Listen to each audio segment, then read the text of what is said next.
Some might say this is very much hard to imagine when you think about it. One of the most popular members of the British monarchy, and you would have thought, say, 5-6 years ago, whatever he touched really turned to gold. I mean, I've always been charmed and enamoured by that particular fun spoof thing that he did alongside our late brilliant monarch, Queen Elizabeth, where, you know, he dropped the hand and did the boom thing.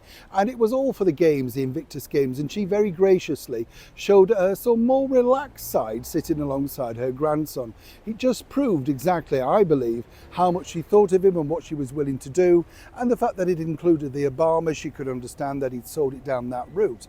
You would have thought, of course, that that particular power would have carried on, stayed on, but it's not the case, you see. Now, the bigger problem is this. Prince Harry basically is having a bit of a lesson in life about how celebrity popularity can be up there one minute and down the next. If you don't believe me, just think about P. Diddy. As ever, let me explain. Hi, good morning. Nice to see you. Thank you so much as ever for your time today. Lovely to have your company, whatever you're doing. Do take care of yourselves out there. I know many of you ask the same of me, and I'm very cautious. And it's lovely that you actually care. I really, absolutely delighted. But don't worry, I've got a lot of chums looking out for me. I do sort of make friends with the police and the people around and say, can you just keep a lookout while we're doing this? And they very graciously do. Yes, well, the big thing is your flask, isn't it? Yeah, well, where would you be if the flask went? Yes, I've got onto ginger snaps now, by the way. I can't afford the jammy Dodgers. They've gone up to $1.95. I know, I'm not paying that. They've got thinner, there's less jam. Oh, no. I'm sorry, I know, that is going to be front page news, isn't it? Let's get back to your royal story of the day. Now, just over a week and a bit ago, this really shocked a lot of people because he popped up on the Jimmy Fallon show. Now, there's a lot of battle for late night ratings on chat shows. The halcyon days of the wonderful people like Jack Pars and, of course, Johnny Carson, Joan Rivers, that sort of stuff. Even Jay Leno, I think it's the guests, in fairness to the chat show hosts. There aren't the guests that you go, I know that's going to be a great entertaining hour or chat. It's just not the same, is it? Now, what was interesting is Jimmy Fallon, who obviously is a bit of a fan of Prince Harry, decided to invite him over for the launch of the Tonight Mares based on his Tonight Show, right? And the NBC production, they thought, well, by getting Harry, it would just escalate. Now, this is an immersive experience ahead of the Halloween situation, right?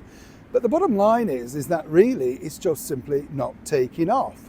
And this is to do with the fact that although Harry made an absolute shower of himself by swearing on camera and really sort of goofing around, but in a bad way, I thought. It was very undermining of somebody of his particular background. I don't mean that in a snobby way, but you can do these things more fun. Princess Anne's done these things, Charles has done these things.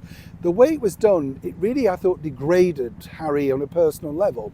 But, they're paying a lot of money for Harry to turn up and pretend to be, literally frightened out of his wits for this particular experience. But it hasn't had the positive effect. And what's interesting about this is the NBC thing they were hoping was just going to shoot through the roof. Tickets were going to go out the door. Everybody was going to go and see it because Prince Harry, and let's be honest, it went around the world. You couldn't have got better PR. Even though you've paid for it, you couldn't have got bigger or better PR. But the bottom line now is, what you're going to do. You've shown the world this is it.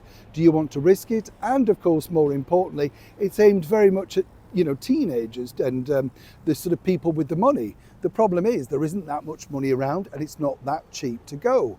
So the downside of this is that even Harry now is feeling the pinch on his personal PR celebrity.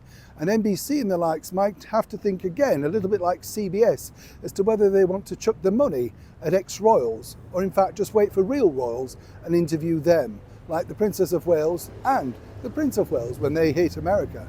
That's the story I'm getting from behind the scenes of all these major networks. Has the welcome mat finally worn out for the Sussexes?